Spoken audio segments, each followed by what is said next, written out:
We are going to pick up where the other video left off, hydrodynamics.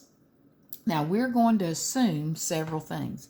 We're going to assume that the flow is smooth. We'll get to a not smooth flow in a minute. We are going to assume that it's the same velocity. We're going to assume that the density is consistent. And we're also going to assume that friction doesn't have an effect. So for our purposes, we're going to assume that all of these things are happening. Just so it's in the back of your mind, it's not like I'd test you on it, but we're just going to assume they are. Now remember, hydrodynamics is just the study of fluids in motion. Now you've got, first, it's called a streamline. Now, a streamline is just the path that the fluid flows on. Now, you've got two types. You've got laminar, which it sounds smooth because it's a smooth flow. Then you have turbulent, which makes you think of airplanes, which is choppy. And you might be like, okay, how can a streamline be those things? Well, in your book, you'll see. Notice how this one, it also looks like an airplane wing. It's laminar, it's smooth, it's affectingly, as far as the object is affecting airflow, very little.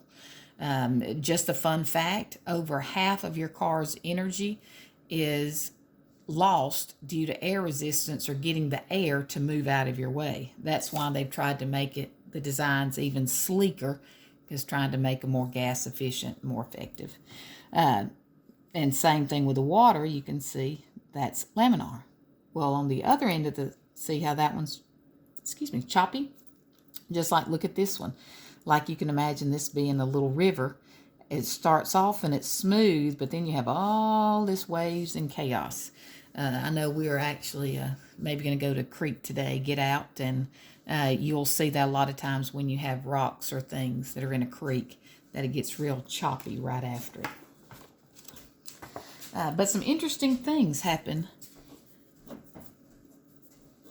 in a streamline. Here's my hose. The actual formula for it is this, but it's one of those, it's easier to think about it, reason through it rather than this.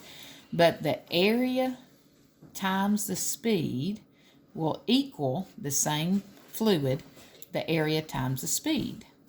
So notice how, remember, like with Boyle's law, that how if they're multiplied, they're inversely related. In other words, as area goes up, volume goes down. So that means this area is slower. Area decreases, volume increases. So that's why if you put your finger on a garden hose, and you press it, all of you have done that, like if you're trying to gill ant beds, or if you're trying to clean, if you don't have a pressure washer, you're trying to clean off the sidewalk or clean out a bowl when you're outside. It's the principle that allows you to do that. If you turn it this way, where it looks like a funnel, have you ever noticed if you're putting seeds or sugar in a funnel, how it always goes faster straight down, and then you'll see it kind of the sides eventually going down like that. Now just while we're here, a side note, another vocab, the Quanda effect. This effect used to drive me crazy till I got my Keurig, because every morning I would go to pour my coffee, and it didn't matter how quick or at what angle I would get the coffee mug and do it, all of a sudden it would follow the surface of the coffee pot and make a mess. And I was just trying to get it to go into the pitcher.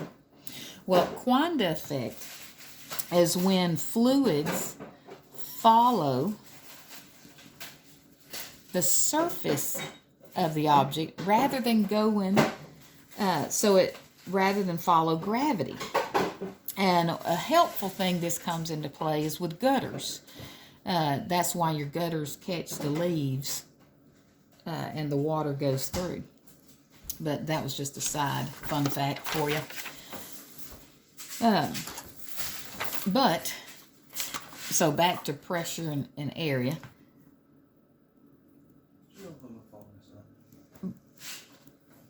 Bernoulli's principle. Bernoulli's principle says if moving air has less pressure. You might be like, how does this affect me? Well, it affects you a lot. It's why airplanes go. It's why birds can fly. Because let's say you have a wing here.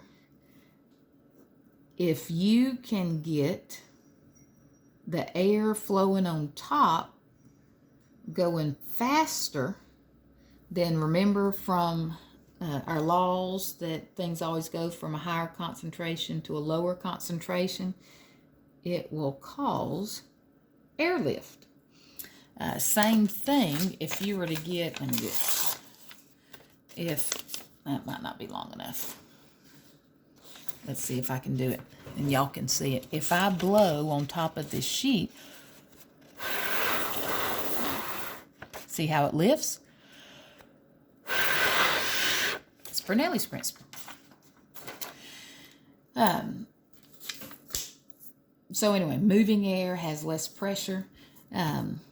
Last few little vocab.